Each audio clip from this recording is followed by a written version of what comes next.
Dear students, this video is about the chapter Mother Tongue by Amy Tan.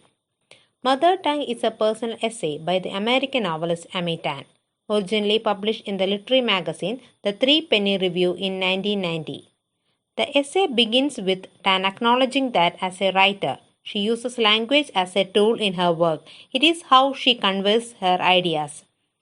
But she describes suddenly being acutely aware of the variety of versions of English in her life when giving an academic talk about her novel, The Joy Luck Club. Although she had given versions of this talk before, this time her words sounded wrong because her mother was in the room. She had never spoken the academies she was using to address an audience of literary scholars with her mom.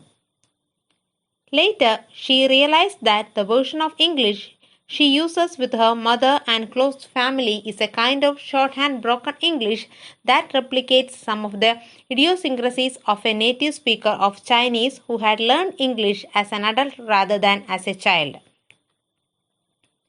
Tan then transcribes a story her mother told her about the importance of showing respect for a family by coming to a wedding in Chinese custom.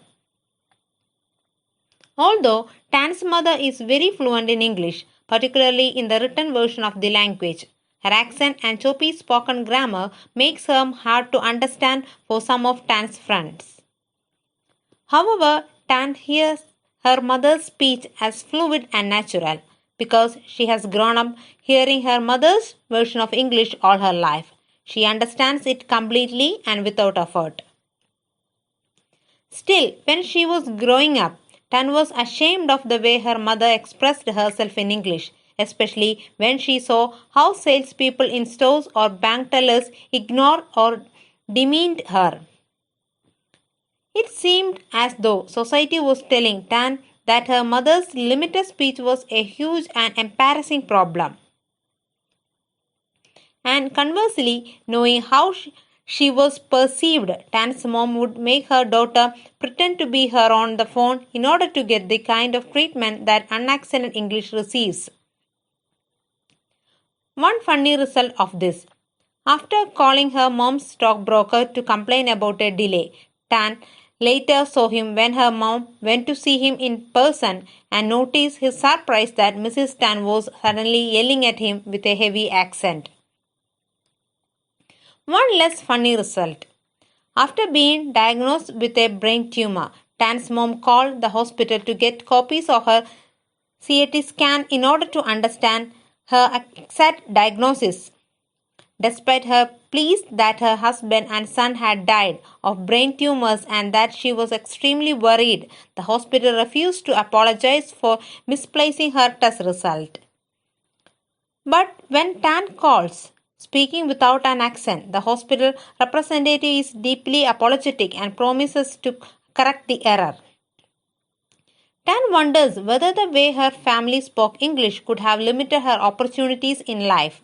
On a variety of achievement tests, her result showed that math was by far her strong suit and that her English skills were only mediocre. She found multiple choice math tests easy because each question could only have one answer, whereas language questions always seemed more nuanced and she could argue over the answer choices. One example is an analogies question which asked sunset is to nightfall as, and which Tan found hard to answer because she could plausibly connect to all the possible analogy pairs through imaginative leaps of logic. The achievement test problem is not just about college applications, however. Rather, Tan wonders whether this immigrant family English could be part of the reason that there are not more Asian American authors or why there is not a proportionately representative number of Asian American students in creative writing programs. After all, if they all tend to do better on the math part of achievement tests because of how their parents speak, then maybe they are being guided towards those fields by well-meaning but misguided teachers. Tan rebelled against the science and math version of herself by switching from her pre-med major to English. And she again rebelled against a boss who told her she couldn't write by starting to write non-fiction and later best-selling and award-winning fiction. Still, her early writing was trying to prove that she had mastery over English. She used flowery, overly complicated vocabulary and syntax to demonstrate how well she could write. Eventually, she realized that to write well, she needed to imagine a reader. And the reader she imagined was her mother. So she tried to create an English that was true to what she imagined her mother's internal English monologue would be like, a version somewhere between English and Chinese.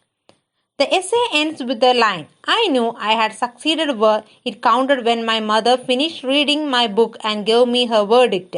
So easy to read. Thank you. Dear students, this video is about the chapter Mother Tongue by Amy Tan. Mother tongue